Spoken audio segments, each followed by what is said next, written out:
personal, but it's incredibly important that people understand the mistakes that have been made leading to unnecessary homelessness so that we don't make more of them. And I'm worried that we're going to make more of them. So let me begin by saying what's happened. Today, the government has released the latest homelessness figures that show that they are at record levels, the highest level since records began in 1998. Also today, the chief executive of the homelessness charity Shelter, Polly Neat, has announced her departure. How are those two things linked? Shelter is less of a charity organization and more of a lobbying organization. And when Polly Neat was appointed as its CEO back in 2017, she declared war on landlords, thinking, well-intentioned, right? I don't dispute for 1 minute that her intentions were good, but she declared war on landlords as if that was going to be the solution to the problem that tenants were facing. She was warned repeatedly and in no uncertain terms by both Property Mark and the National Residential Landlords Association that her plans and the policies that she was lobbying for would result in two things happening: landlords leaving the market, leading to a rise in homelessness and a rise in rents. This was explained to her and to Shelter repeatedly, and they chose to ignore it and press on. And today's government figures actually confirm that it is because of landlords leaving the market or putting rents up that homelessness is going up. I'm going to find it very difficult not to get very cross in this video, because one of the things that really just boils my blood is not just rank incompetence, but rank incompetence that when pointed out is ignored and they proceed anyway. Let me share a couple of screens with you here to make this, to understand. And this is important, right? I don't think there's any point in going over history unless there are valuable lessons to be learned from it that can help us going forward in the future. And that's the reason for this video. If we don't learn from these mistakes, if we don't acknowledge, and the proof, I mean, it is cold, hard, factual evidence that proves that the policies that were lobbied for and that she got an OBE for and champions as her achievement, those policies are directly responsible for the landlord exodus, for the shortage of rental homes, and for the fact rents contributed to the fact that rents are going up. I am not defending landlords. I am taking a completely impartial view here. My goal is a home for everyone, to ultimately one day end homelessness, which implies also that I want to do anything that I want to campaign against ill-conceived ideas and policies that are going to increase homelessness. Now, unfortunately, the narrative that, let me just show you a couple of things here, right? Let me just show you a couple of things.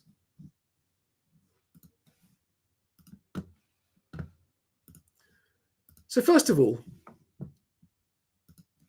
let's just see how bad Britain is for homelessness. We have the worst homelessness per 10,000 people of any country in the developed world. Well done, Shelter. And that's up to date, right? This was a Financial Times article put out in May.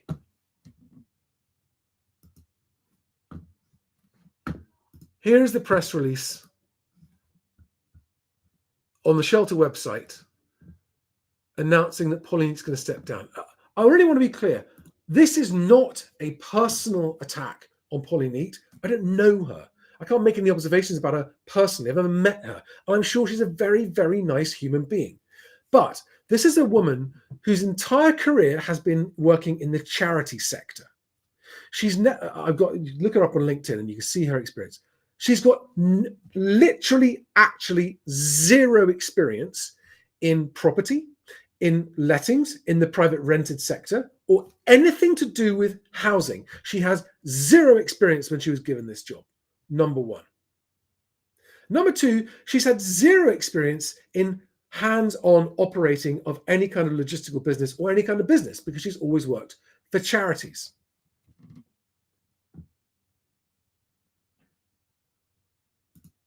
And this is her LinkedIn profile. There she is. And you can go and see that she joined Shelter in August 2017. Since then, had a radical new strategy, new brand, new structure, and dramatically different organizational structure. This is an organization that spent 84 million pounds. It lost 10 million pounds. Under her leadership, Shelter is spending 74 million pounds a year, but doesn't actually provide any shelter. It doesn't provide it. It doesn't pay for it. It is nothing more than an advice organization. We have also successfully pushed for the Renters Reform Bill, and above all for most social homes. I share the pushing for more social homes, right? But the Renters Reform Bill is the problem, pushing for this. Throughout my career, I have successfully influenced government and campaigned for policy change and social justice.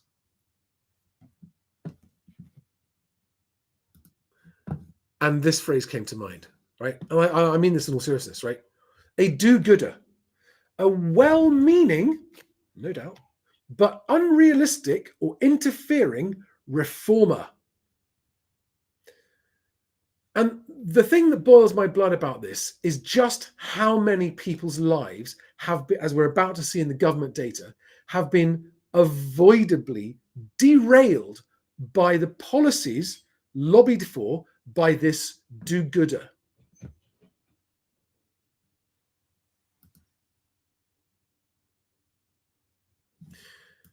She was warned repeatedly, okay? She was warned not to be divisive because it would lead to this problem. It was very, very, very obvious that for people who need homes, the suppliers of those homes would not stay if you take away any incentive for them to do so. This is not, I'm not pro-landlord or anti-landlord. I'm anti-bad landlords. There are plenty of them. The bad one needs to go. But this frankly stupid policy making has been landlords bad, beat up landlords. And a 3-year-old could understand that if someone needs a home, but you take the home away, that person won't have a home anymore. Now, there are people who argue, oh, but landlords don't deserve it. It's not fair. Landlords get rich. Landlords get rich on the backs of other people. Landlords have the mortgage bills of other people. That may all be true. But what you don't do is cut off your nose to spite your face, because that's plainly fucking stupid. No matter how much you might hate landlords and think that they're evil parasites, which I don't, because good landlords provide people with stable homes from which they can build a life, right? Are there parasitic landlords? Absolutely yes. Like that TV presenter who came out a couple of days ago, who's has got a £4 million probably. He's the, I don't know his name, I can't remember, but he's the presenter of Catchphrase currently. What an absolute specimen of a landlord, and the kind of landlord, and that MP, that Labour MP, who only because it became public did they address the damp problems in their tenants' properties. Those kinds of landlords should be actively pursued, and the good landlords who provide quality homes at fair rents should be actively championed. Because unless you're in the position to buy a home, you need a good landlord. And all of this person's policymaking has has achieved nothing but chase landlords out of the market. What's happening is that the remaining landlords are going to get richer, you absolute numpty dipsticks. It's like if your mission in life is to stop landlords getting rich, this isn't even fucking working, because the remaining ones are going to get richer because rents are going up because of this policy. Absolute balloons. It was like literally 7+ maths, and you can figure out that this was going to happen. Yes, it's been contributed to by the lack of building of affordable social homes. That's a separate point. I'm not saying that Polly is the only reason for this situation, but she is arguably the single biggest contributor to it. So I am delighted to hear that she has decided to step down. I'd like to show you something, by the way. Right? This is the latest financial statements from Shelter's annual report. Okay? And here you can see their total funding in 2023 was £73 million. Right? £73 million. But the total expenditure was even more, £83 million. She managed to actually lose £9 million. How the hell do you spend £82 million giving face-to-face advice and intensive support? And if we are going to measure how effective they are, let's have a look. Basic metric, basic performance indicator, homelessness graph, government's own homelessness graph published today. Oh dear, up, up, up it goes. Top line is temporary accommodation. It's risen from, and this is only since 2019, right? It's gone from about 43,000 homes in temporary accommodation up to nearly 60,000 homes. Oh, sorry. No, two different scales on the left and the right there, right? But you can see, right, it's gone up, up, up, and it's gone up more steeply in the last year than any other time. And you might go, well, but hang on, Charlie, how is that Polly's fault? How is that Shelter's fault? They're a charity, mate. They're doing good work for charity. Surely they're helping. I mean, you can't be cross with a charity. I mean, they mean well, don't they? Yes, they do mean well. But how long do you want to allow a charity to continue when you can show that the policies that it is proud of, and let me come on to this part, are the reason for this, the biggest single reason for this rise. So there we are. An increase of 12% in households assessed as being homeless and therefore owed a relief duty in 2023-24. The number of households reported in temporary accommodation, which is what homelessness is, has been increasing since 2021-22 and reached a number that's higher than any other point since the data series began in 1998. Remember, Shelter's stated objective was a reduction in end to homelessness. 4% up in households with children. Causes and circumstances of homelessness.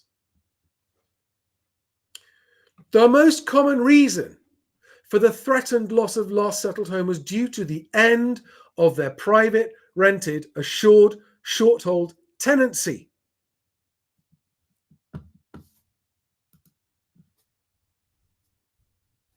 The most common reason for homelessness is landlords selling up. Government figures, not my opinion. I've been saying this all along, and I've told everyone this all along. No one seems to fucking care, because no one is standing up and going, there is now hard evidence that the policy of battering landlords results in homelessness going up. And guess who pays for this? The taxpayer. We, the taxpayers, are picking up the bill for this because the councils are legally obliged to fund this problem. And guess what else is happening? Councils are going bankrupt and saying that as much as 50% of their entire budget is going on temporary accommodation. This problem affects everyone, because if you rely on council services in any way, shape, or form, I mean, honestly, the knock-on effects, the ripple effects of this policy of battering landlords and chasing them out of the sector is affecting everyone.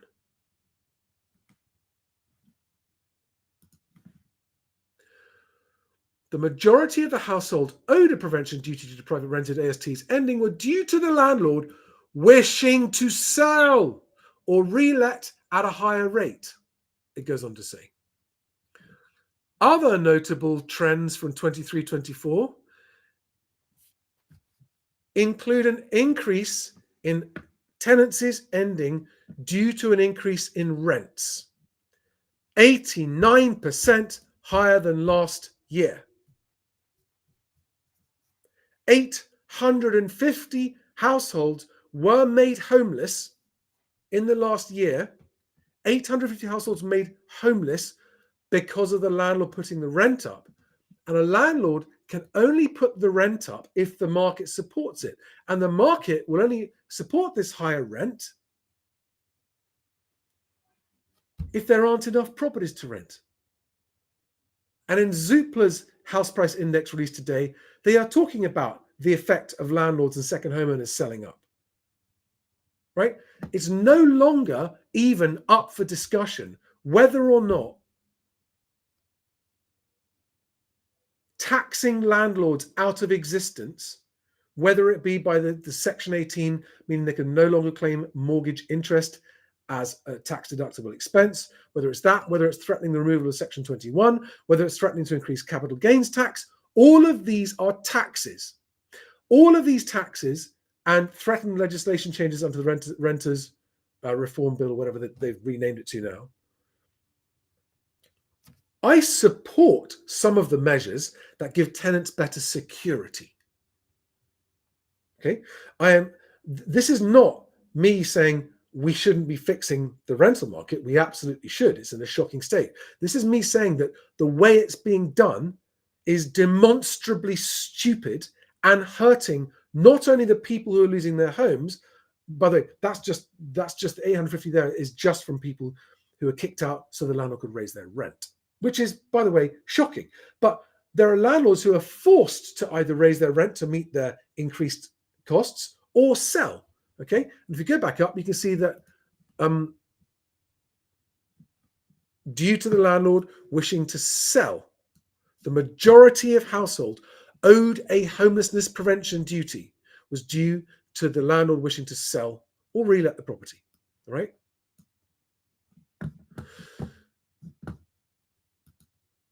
So, thank you, Polly. Thank you, Shelter. £75 million a year of donors' money for what exactly? I am angry. I'm really angry. This is totally avoidable. It was warned it would happen. And yet, for some reason, it's still happening. Cold, hard evidence that the policies driving landlords, small landlords out of the market are leading to homelessness and councils going bust.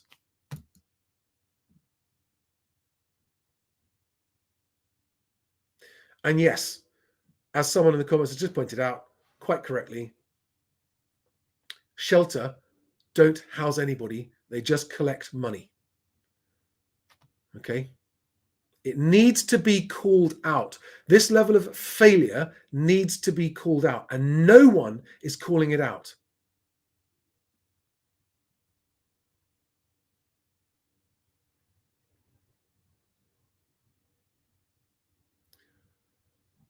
All right, guys, that's that. I had to get that off my chest. It's burning a hole in my head. I'm going to be doing a live stream this evening on other housing market news, including Zoopla's report, because there's lots to talk about on the housing market. So this evening, Thursday,